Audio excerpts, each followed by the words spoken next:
because I can't even imagine the dark side of Disney. I can't even imagine that. What would that even be like? Damn, I mean, I've never been to Disneyland or Disney World. I do want to go, and I'm probably gonna go this summer. I'm definitely gonna explore this summer, so I'll probably make sure I go, to Disney World or something like that. Probably drop a little vlog for y'all, but I ain't gonna lie to y'all, bro. I just can't imagine Disney having a dark side. How would that even work? Disney having a dark side. I mean, you never know. I mean, shit. That's why we finna get into this video. I mean, you never know. What the fuck?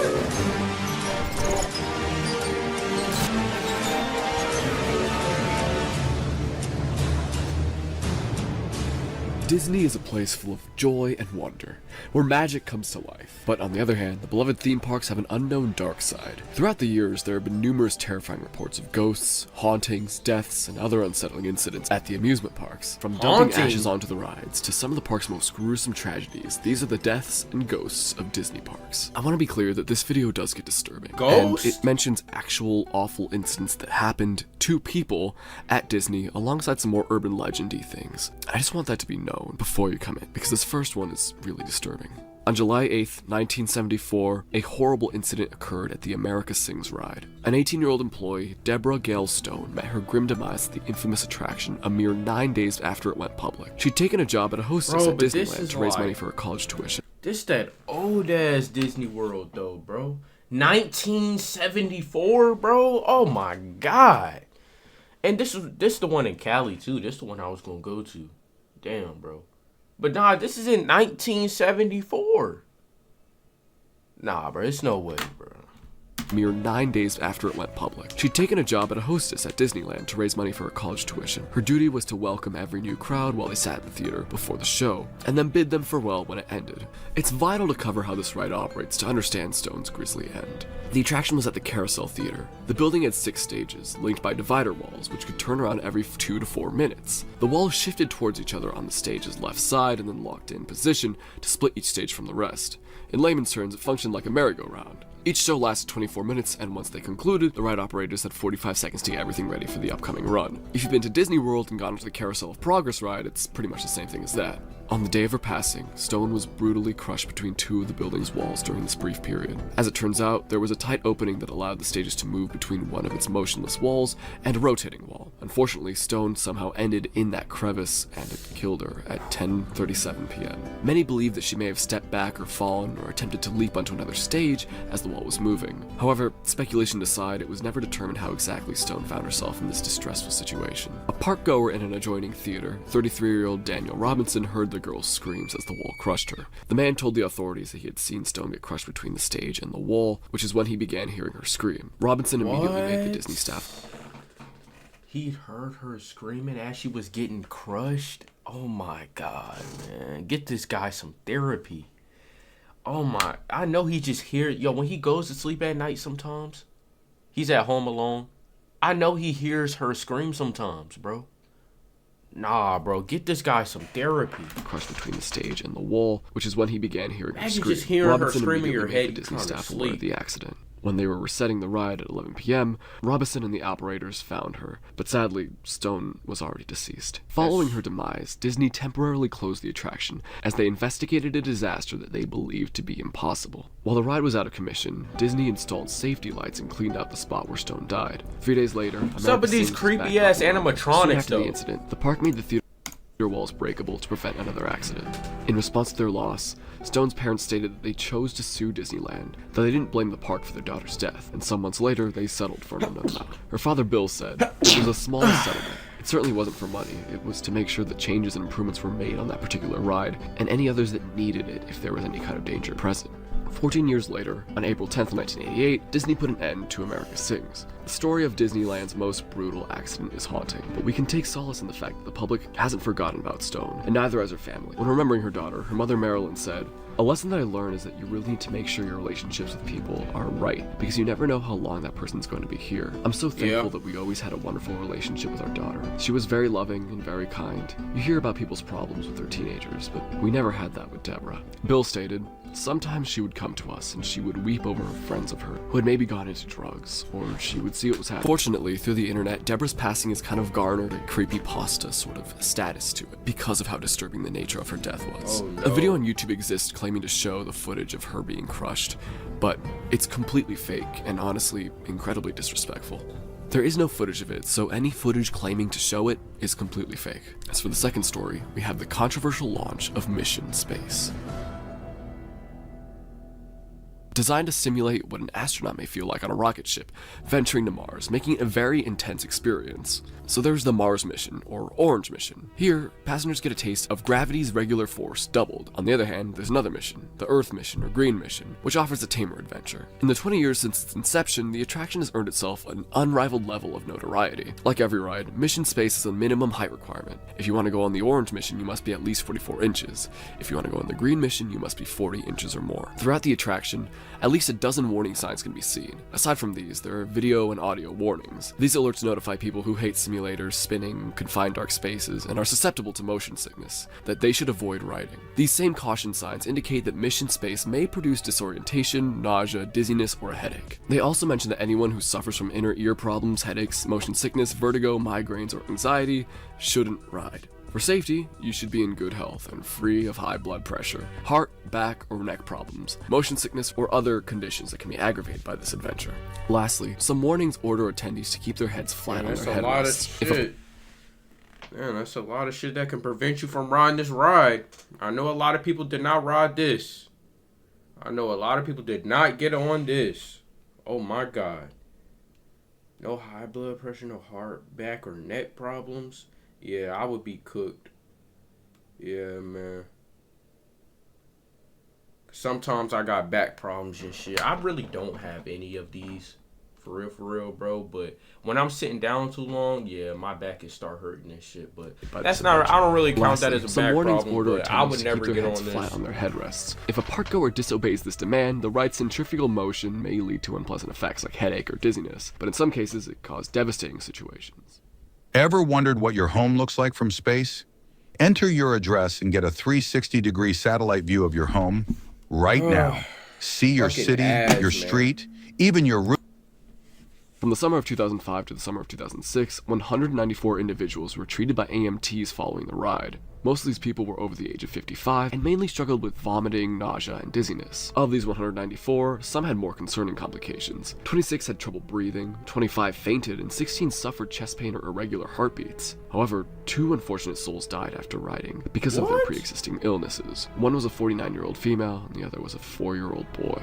On June 13, 2005, Dadi Bamuwamye and his mother Agnes hopped on the Mission Space ride. Immediately, she knew something was awry as her son's body was stiff and his legs spread out. Despite her worries, she simply believed that Dadi was scared and took his hand to calm him. But during the hectic experience, Dadi passed out, and once it came to a close, he was unresponsive and limp. Agnes quickly removed him from the attraction spacecraft, and a park worker rushed to help the distraught woman place her son on a bench. Together, they initiated CPR while they waited for medical professionals. When they arrived, paramedics took over and continued attempting to revive the boy, but to no avail, as he died shortly after at the local hospital. Disney temporarily shut down the ride and reopened it the next day after determining nothing was wrong. In addition, authorities stated that Dadi had met the minimum height requirement. The following day, an autopsy showed that there was no indication of trauma, which meant more tests had to take place to determine why the little boy tragically passed. Months later, an updated autopsy revealed that the child's death was caused by cardiac arrhythmia due to myocardial hypertrophy, which essentially means he had an enlarged heart. His ailment made him an easy target for a sudden death in such a high-stress environment. This idiopathic condition was undiagnosed at the time of his Disney trip. A year later, his parents sued Disney for a wrongful death and negligence, alleging that the park should have prevented their son from riding since he didn't meet the minimum height requirements. They also claimed that Disney failed to give the poor boy medical attention when he fell unconscious. In October 2006, the family settled with the corporation and dropped the case in early 2007. But only 2 months before Dadi's parents filed the lawsuit on April 11th, Hiltrud Blumel was transported to the hospital after going on the Orange mission, where she died a day later. That's crazy. The People are woman had really dying hypertension on these issues, rides? and the ride's sheer intensity caused her to have a stroke. An autopsy confirmed the hospital diagnosis of hypertensive bleeding within the brain. There was evidence of severe, long-standing high blood pressure. There was no evidence of trauma. Disney shut down the attraction for 2 days and had it back up and running on the 13th, once they deduced that it was safe to ride. Despite these terrible deaths, Mission Space remains open to this day. One can only be thankful that incidents like this are rare, and hope that it stays that way. May Dottie and Hiltrud rest in peace. That shit is still open? It's still there? What? Nah, I'm not gonna lie, bro. I'm not gonna lie. This shit gotta be scary for some people who know the history of this shit. This shit gotta be overly scary for people who know the history of it. I'm not gonna lie, I don't know if I would get on this, bro. Knowing the history behind it, I don't know if I would get on this. Knowing people died getting on this ride, that shit would fuck with me. That shit would actually fuck with me, Mission bro. Space remains open to this day. One can only be thankful that incidents like this are rare, and hope that it stays that way. May Dottie and Hiltrud rest in peace. Looks From like a my fun personal ride, experience, Mission Space has always felt like a ride where I could get injured. And that's largely due in part to playground rumors of people losing their memories or getting awfully injured or killed on the ride. However, when actually riding the ride, it feels like your body is doing things that it should not be doing. It's a very thrilling attraction, but regardless of that, it's very, very intense. Now, going back to Disneyland, we have one of the first tragic incidents to take place in one of the parks, and this is the death of Mark Maples. On May 15th, 1964, 15-year-old Mark Maples got in line to ride the Matterhorn bobsleds with 2 buddies at around midnight.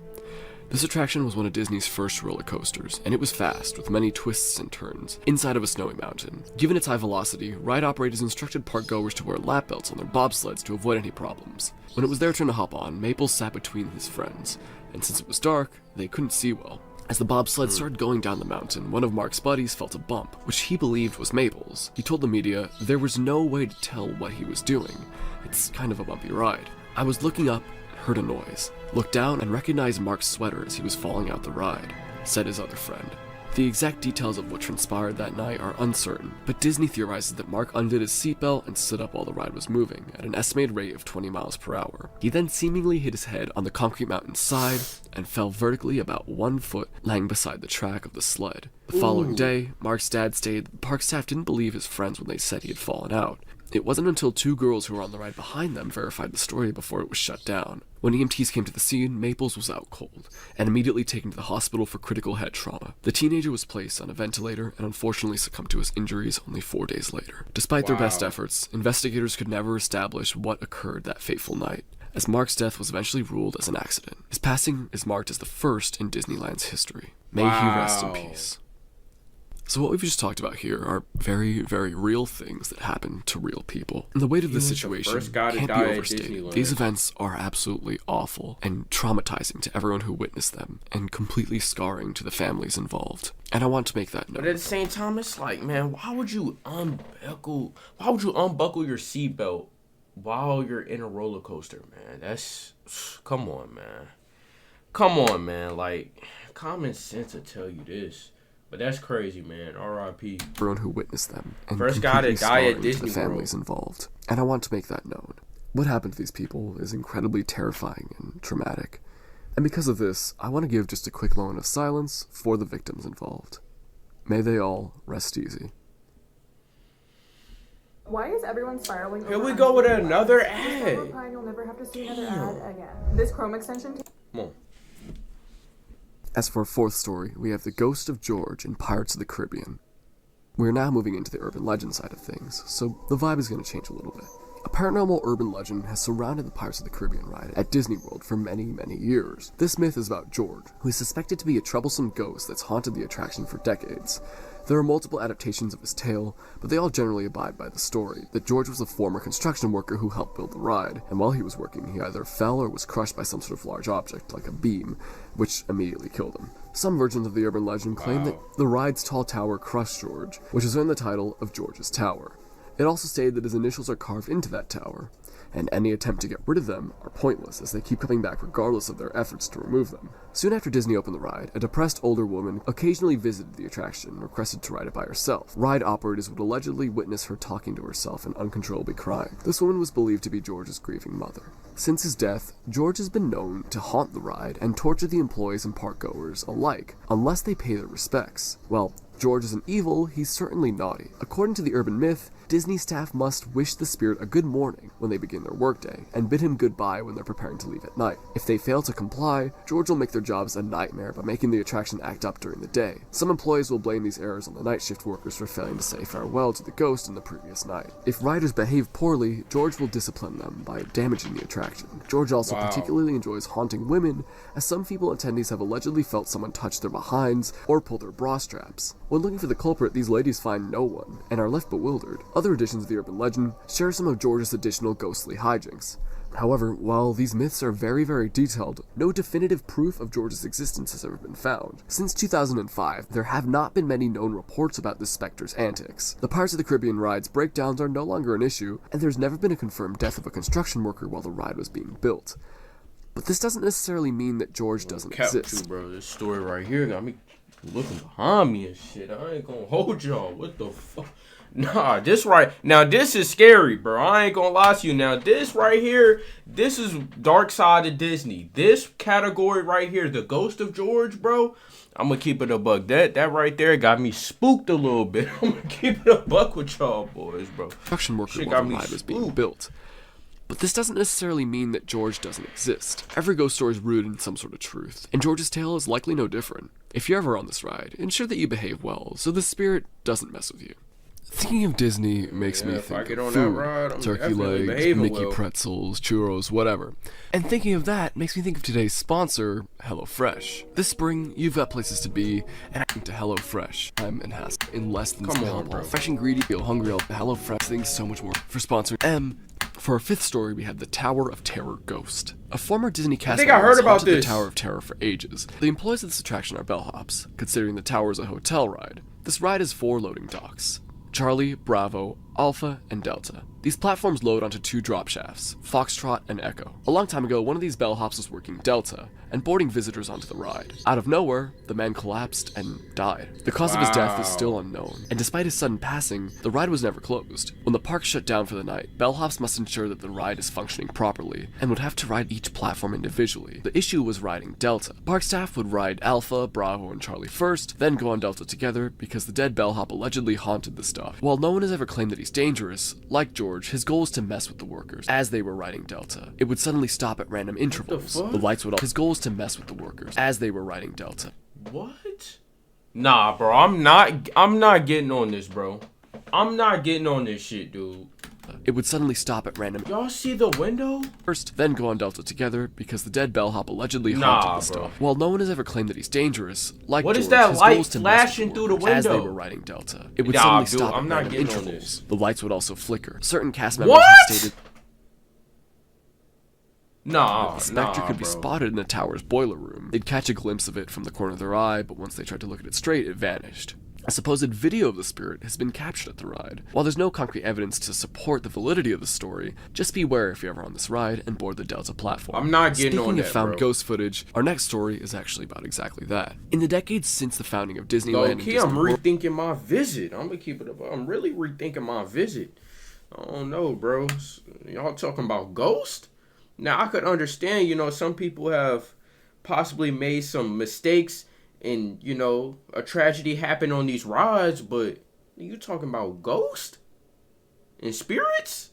Nah, bro. Footage. Our next story is actually about exactly that. In the decades since the founding of Disneyland and Disney World, several ghosts have been recorded on video. However, none are as well known as Mr. One Way, the Fireworks Ghost, the Rock Ghost, and Walt Disney's Ghost. A parkgoer waiting to go on the Space Mountain ride began talking to a ginger man who was kind but seemed a little odd because he wasn't up to date with all the recent changes that Disneyland had made. Others had labeled him as a young teenager wearing clothes from the 70s. Once their turn came, the rider sat next to the red-headed man, and when the roller coaster finished moving, he noticed that the man was gone. He instantly notified the ride operators as they were baffled, and they told him that no one was with him. He had just interacted with Mr. One Way, a phantom who talks to individuals waiting in line and rides with the lonely passengers. He vanishes before the ride ends, hence why why he's named Mr. One-Way. Security cameras have caught the purported Wraith on video, sitting with a single male to ride the attraction. Given the attention the spirit attracted, Disney eventually published a statement where the company denied its existence, and clarified that the images and videos of the Spectre were created with special effects in post-production.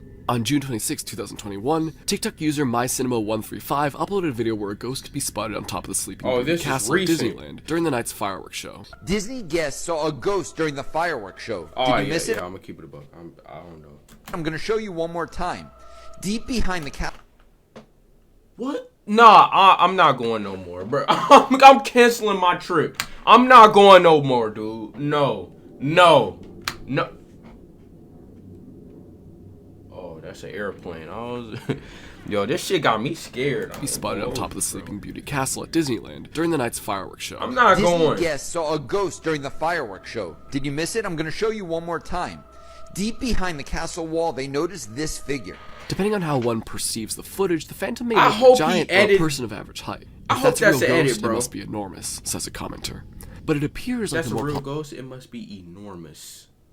True, bro. I hope, honestly, bro. I hope that this guy had edited that into this video, option bro. is correct. I hope the original video titled Ghost Watches Fireworks from Disneyland Castle was uploaded on September 18th, 2009. And the recording shows it's a person, yet many remain divided on the subject. Some have even claimed that it's Walt Disney's ghost. One user wrote, "If this were a real ghost, I hope it's Walt's." A YouTube commenter offered its explanation for the supposed specter. "Yeah, sorry. I know it feels awesome to think you caught a real ghost, but as others said, it's a conductor with a suit, meant to blend with the night sky, but the firework lighting made it visible." Another explained, "This person is a Disney cast member wearing a camo costume to blend in with the night sky. He's there for safety, and also to make sure that none of the shells from the fireworks go into the parts of Fantasyland." On a Disney forum, some claimed that the footage looked that way because of double exposure and that it had been superimposed. However, despite the many theories around this video, the spirit in the video is most likely an employee responsible for supervising the fireworks show. Their identity is shrouded in mystery, and we'll probably never know who was atop that castle. But at least it's not a ghost. I need to order some food, but I'm in the middle of a game. Let's use I hope Lifer, that's an not app a that ghost. integrates with the game that you're playing to order food. During a photo shoot, I hope it is someone in a suit. video was recorded at a glance shows an inexplicable figure. As the camera moves up towards the statue of Snow White, the puzzling entity can be seen. Many believe that this is the ghost of a person who died at the park, and others think it's simply the grotto's surrounding environment, but not much else is known about the sighting. In 2009, the Disneyland Resort surveillance cameras captured footage of what many believe to be Walt Disney's ghost walking around the Haunted Mansion and the Rivers of America. Yo, I'm about to click off this video. I'm about to click off this shit. I don't know if I can finish it. I'm honestly about to click off. Bro, what is up with these ghost sightings? Cameras captured footage of what many believe to be Walt Disney's ghost walking around the Haunted Mansion and the Rivers of America rides at night. The peculiar being phases through fences and even walks on water. The most spine-chilling of all is the figure's human-like shape. User Ghosts at Disneyland uploaded a video on YouTube on September 15th, 2009, where it amassed millions of views over the following years. The description reads, "I've heard people talk about ghosts around Disneyland late at night. Am I crazy? Or does it look like there's a ghost walking around the park?" Expectedly, the audience had mixed opinions. Some saw this as a legitimate proof, while others viewed it as another hoax. Years later, in 2015, it started making rounds again, reigniting discussion surrounding the eerie clip. Many onlookers stated that the recording looked like that because Disney was reusing VHS surveillance tapes. One Redditor wrote, "Maybe they were still reusing VHS tapes, and that static image came from the previous recordings, like a janitor or something. It is compelling in any case." Another replied, "So a few years ago they were still using VHS? It's hard to believe that Disney would not have gone digital by then. Whether it's Walt Disney's ghost or simply an after-hours employee will forever be an enigma. However, one can hope the beloved man has been able to see how his creations have touched countless people around the world." Nah, bro. Another thing I'd like to mention is a ride that Disney used to have that was known to be traumatizing and scary. This was extraterrestrial. You can only defend Disney with so much about these ghost sightings, bro. Disney was in need of rides that appealed to an older audience. Their current loadout of attractions weren't hitting the spot for thrill seekers, which Michael Eisner, the CEO at the time, wanted to change. This resulted in the most horrifying and traumatizing ride Disney had ever created. This ride was initially conceptualized to be a ride that was based off of Ridley Scott's Alien. Disney Imagineers felt that concept was too dark for the Magic Kingdom, so it was later changed to follow the story of XS Tech and their teleportation technology. technology. The ride's initial test run shocked and disturbed its patrons, with many of them complaining about how horrifying the ride really was. You'd think that this would make Disney want to tone down the horror, but rather they actually made it even scarier, upping the atmosphere and the vibe of the ride to be much, much scarier and dramatic. Something that's also incredibly strange about this ride was a promotional video created by Disney for the ride, which included interviews from alleged real UFO abductees, which shared some genuinely disturbing stories that were treated as fact in the documentary. In fact, parents complained regarding the way the information was shared in the documentary, fearing that the information would be harmful to the developing minds of young children, which made Disney pull syndication of the doc. It then became lost media, until it resurfaced on the internet many years later. Some have their own theories regarding the documentary, claiming that they have been trying to tell us something with this documentary and ride, which, as fun as it sounds, I don't really buy. Anyway, Alien Encounter went live, and it was truly like nothing else. The ride used state-of-the-art haptics that made every special effect feel incredibly real. This resulted in intense fear from most people who rode the ride, but especially those who didn't know what they were getting into. The ride's story was basically that you were being shown an example of an incredible teleportation system created by the fictional XS Tech. Something goes horribly wrong, and instead of teleporting their chairman to your theater, they teleport a rabid, hungry alien. This alien soon escapes his teleportation tube and causes all the energy to go out. During this time, the theater was pitch black. You could only rely on your senses for what was going on. You'd hear screams ringing out from all over the theater. The alien would fly around, wings flapping air on everybody. The alien would also land on patrons, which they could actually feel with special effects on their shoulder bars and chairs. Fuck no, I'm not going on this. No. What? How did this get passed? How did this pass inspection? Are you serious? The alien would fly around, wings... Bro, this could give somebody a heart attack. Flapping air on everybody. The alien would also land on patrons, which they could actually feel with special effects on their shoulder bars and chairs. You telling me that the alien can land on patients, bro? It can land on patients. You can feel the alien. And why is it, bro? It goes pitch black? Bro, ain't no telling what... Boy, ain't no telling what landed on you. Ain't no telling what landed on you. It's pitch black in there. You can't see. Which they could actually feel with special effects on their shoulder bars and chairs. Eventually, after the alien messed with the audience a good bit, a technician would walk through the building to try and get the power back on. This was an actual living Disney cast member who would actually shine a flashlight into the audience from above. A feed of his night vision goggles was shown on screens throughout the theater. Eventually, the alien would eat the poor technician, leaving warm water to spray all over the audience. His blood spraying everywhere. Eventually, the alien is once again captured and the riders are set free. Needless to say, this ride was absolutely insane and would still be truly mind-blowing to this day. The ride spawned many urban legends regarding the attraction, and for good reason. The ride eventually became less and less popular throughout the years, and became a walk-on, which, if you look at the other attractions surrounding it, kind of makes sense. But it's still disappointing. The thing is, you'd have been just a walk away from Buzz Lightyear's Space Ranger Spin, the People Mover, Space Mountain, and the Carousel of Progress. This ride just didn't really fit the general vibe of Disney, but was still insanely cool and fit Tomorrowland perfectly. Unfortunately, in 2003, the end of this ride's life came with a retheme to Stitch's Great Escape, a ride based off Lilo and Stitch, which reused many of the ride elements from Alien Encounter. Unfortunately, this ride was not well liked by people, as it tried to be kid-friendly but was still a bit too scary and wasn't interesting enough. For older riders, the ride's most hated aspect was the chili dog burp effect, which was allegedly so disgusting that it caused tons of riders to nearly vomit.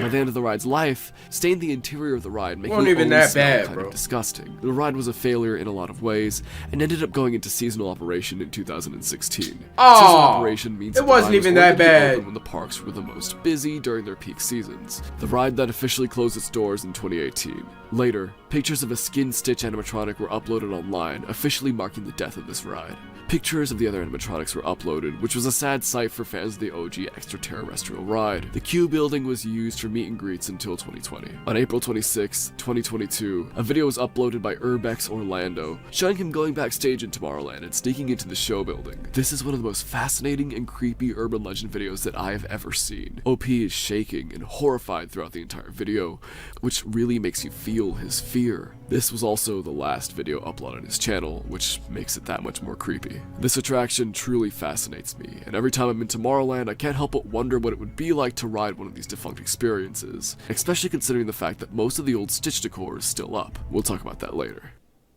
Now let's take a trip to Anaheim, California, and discuss the human remains on Pirates of the Caribbean. At Disneyland in California, the prop skeletons have a deep and somewhat disturbing history. You see, back when the ride first opened in 1967, the special effects they used to make prop skeletons just didn't look very good at all. These fake skeletons just weren't good enough for Walt's new attraction, so they decided to go to a local UCLA medical center and used real human skeletons for these dead pirate props. What? And it worked. The skeletons fit perfectly and were the most immersive props around. It's not really known when these human remains were removed and replaced with props, but it was likely in the Disney, late 80s y'all or going early too 90s. far. Real However, human many skeletons? believe they didn't remove all the deceased body parts from the children's ride. The ride features a scene of a skeleton in a bed looking through a magnifying glass. Above this dead pirate is a skull on the headboard. The skull looking quite a bit different from the other.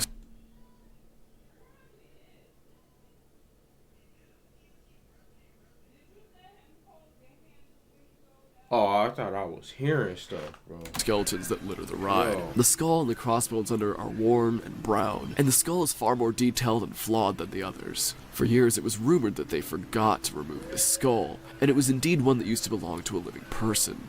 This creepy legend was spread throughout the world, both on the internet and during recess with kids trying to freak each other out. After discussion of this was known far and wide, Disney cast members actually confirmed that the skull is indeed that of a dead body. It's now normalized and just kind of a regular everyday fact known by Disney fans, but to me, it's still a somewhat gruesome and fascinating fact. And I find it really cool, honestly. Our final story is a very real one, which may change your perception of the parks when you're in them. In the late 1990s, a parkgoer dumped their loved one's ashes on the Haunted Mansion attraction, and it essentially birthed a decades-long trend. For the most part, there have been numerous incidents of scattering human remains every year. Disney attendees will place the powder in pill bottles, plastic bags, makeup cases, and even lipstick tubes to conceal them in their backpacks or purses. When they enter the park, they'll disperse them in flower beds, bushes, lawns, outside the park gates, during the fireworks show on certain rides like It's a Small World or Pirates of the Caribbean, and the moat below Dumbo the Flying Elephant. However, the Haunted Mansion ride is the most popular destination for visitors to drop off ashes. The Haunted Mansion probably has so much human ashes Why in it is that it's not even... Disney? This is supposed to be a place where kids supposed to come, have fun, and just be full of joy. Why are they trying to be scary? Why is Disney trying to be scary though? I don't know, man. I thought Disney was just some joyful amusement park. Honestly, that's what I thought Disney was supposed to be. But it looks like they trying to be scary out here. What the what? That's crazy. For visitors to drop off ashes. The Haunted Mansion probably has so much human I'm probably ashes still in it gonna that it's go though, even I'm not gonna funny, lie. a Disneyland employee said. When a situation like this occurs, ride operators must temporarily shut down the attraction and inform the public that the ride's been shut down due to technical difficulties, and initiate the HEPA cleanup, which refers to a thick filters that can catch even the smallest of particles. The procedure is enacted at least once per month, and it requires a park staff member to suck up the remains with an ultrafine vacuum cleaner. Current and former custodians at Disney parks say that identifying and vacuuming up human ashes is a signature and secret part of working at the happiest place on Earth. It is grisly for them, but a cathartic release for the bereaved, who say treating Disney parks as a final resting place is the ultimate tribute to ardent fans. According to local state and Disney rules, this questionable practice is highly illegal. Anyone who engages in this unlawful activity will be removed from the park and face a potential misdemeanor charge. Yet these prohibitive measures haven't deterred some individuals from committing the dubious act. A former Disney cast member recounted one such case in a TikTok.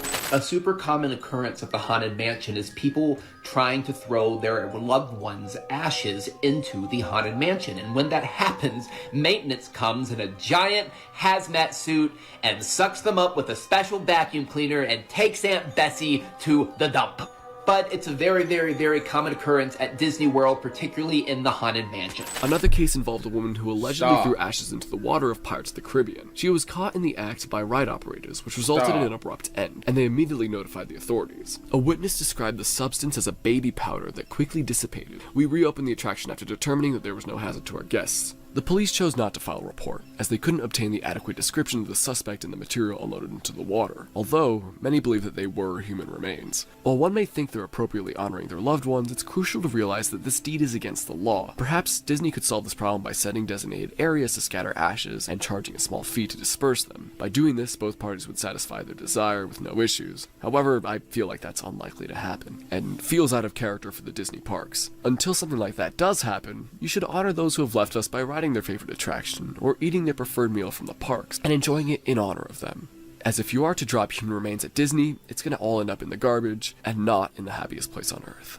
So now that you've learned about Disney's hidden dark side, perhaps you'll look at the cherished locations differently. However, don't let these stories ruin the treasured parks for you. Please continue to enjoy them to the fullest, but remember that not all is sunshine and rainbows behind closed doors, and Disney is no different. So, I'm actually going to show you in can't person. say that and then say it's not all sunshines and rainbows behind closed doors. Like, you can't just say don't let these stories ruin you, and then you just clap back saying that, bro.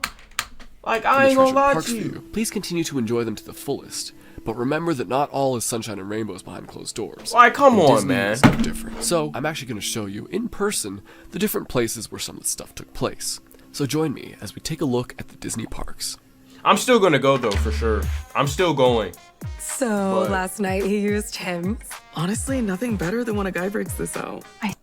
I'm definitely gonna keep a lookout. Now, queuing up for the Haunted Mansion. What is this? Which is actually haunted, according to many online urban legends.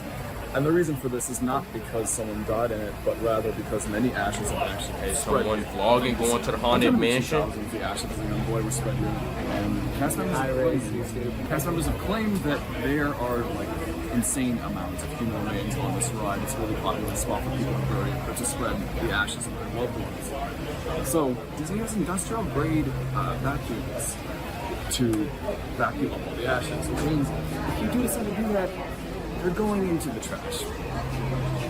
Not exactly the best resting place.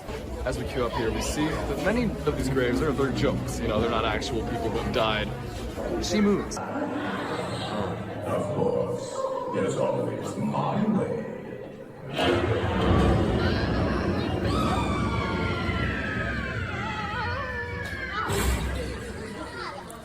So, yeah, we didn't find any ghosts or anything, but it's still kind of interesting knowing the history of the place and I guess kind of the notion that you may be breathing in, like, human remains as you're in the ride. Creepy stuff. So we're here at Pirates of the Caribbean, and so, as you've already learned, this ride is allegedly haunted by ghosts named George. He also stopped the boat for those dressed with pirate gear on. And as you see, I'm kind of like dressed to the nines as a little pirate scallywag guy, which is now talking to George. George, if you can hear me, I would love if you stopped the boat at the city scene with the song playing. That would be incredible. Let's see what happens. With all due respect, I come here in peace. I'm just a big fan of this ride, big fan of pirates. Yeah, we'll see what happens. Remington, don't give up. Out is your home. That's awesome. Can't see me, but we're stopped at the burning city scene. We're moving slowly, but we got stopped where I asked to be stopped, so I don't know. So yeah, the boat. Yeah, I definitely wouldn't dump anybody's ashes. Is that proof of This, anything? bro. No. Even though it's Disney World, they say it's the most happiest place on Earth. It was still pretty cool in the moment. I would never do this. Made me excited. Although, what was more odd about this ride was actually the people that we had on it in front of us, like in the boat. It was these incredibly rowdy kids, and at the start of it, they were like standing up and splashing water at each other. And this is, listen, I'm usually a very well-tempered man in most of my life, but when you mess with my pirate ride, I yelled at the top of my lungs obscenities at them. And then they stopped. And then they kept going.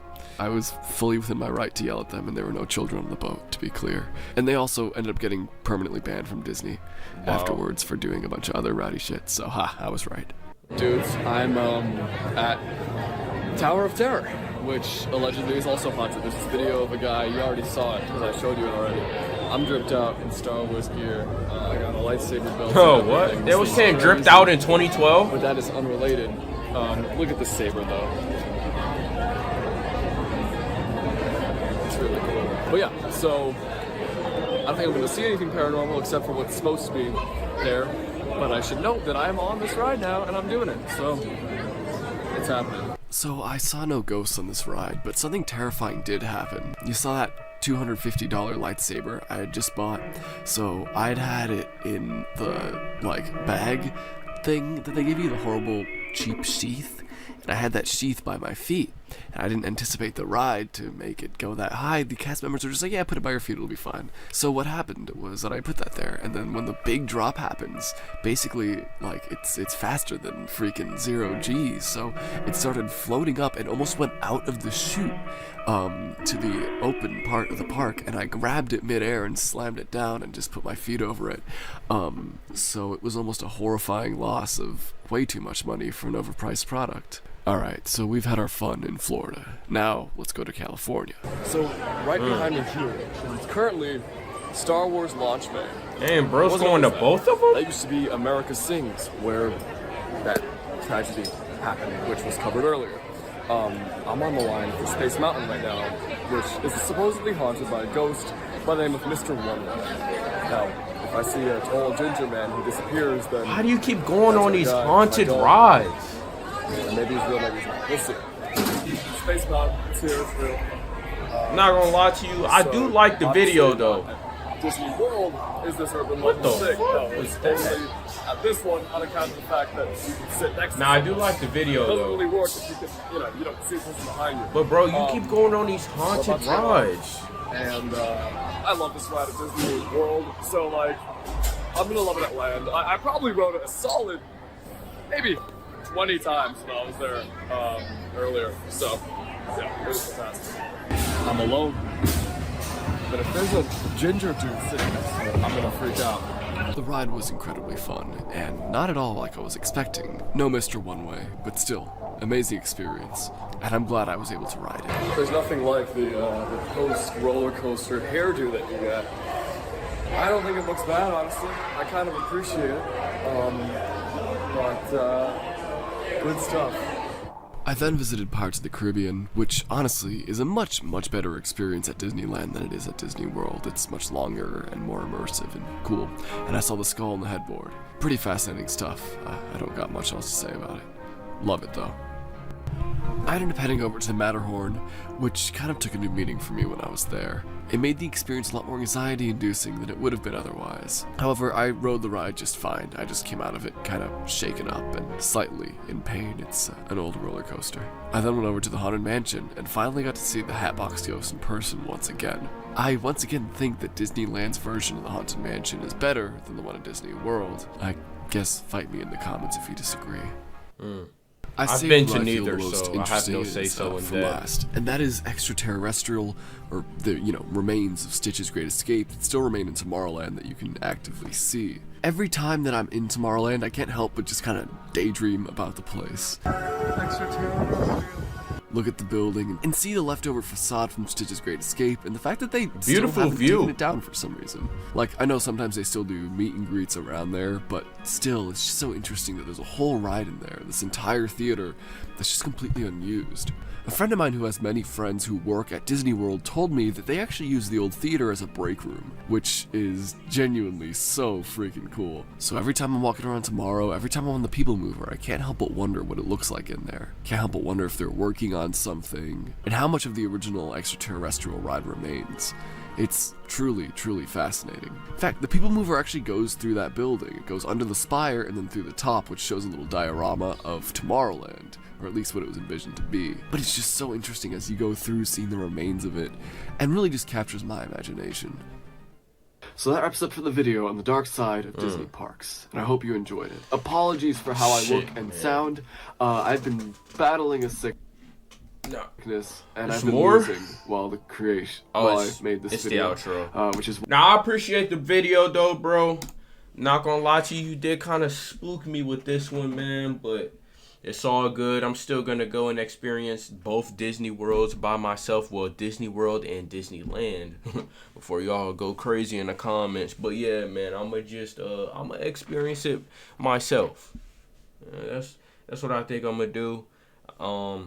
But I am gonna keep a lookout. You know, this information right here. This was good information. You know, but it's always good to know your history. It's always good to know your history, man. But yeah, I'm gonna see y'all boys, man, and I'm out. Peace.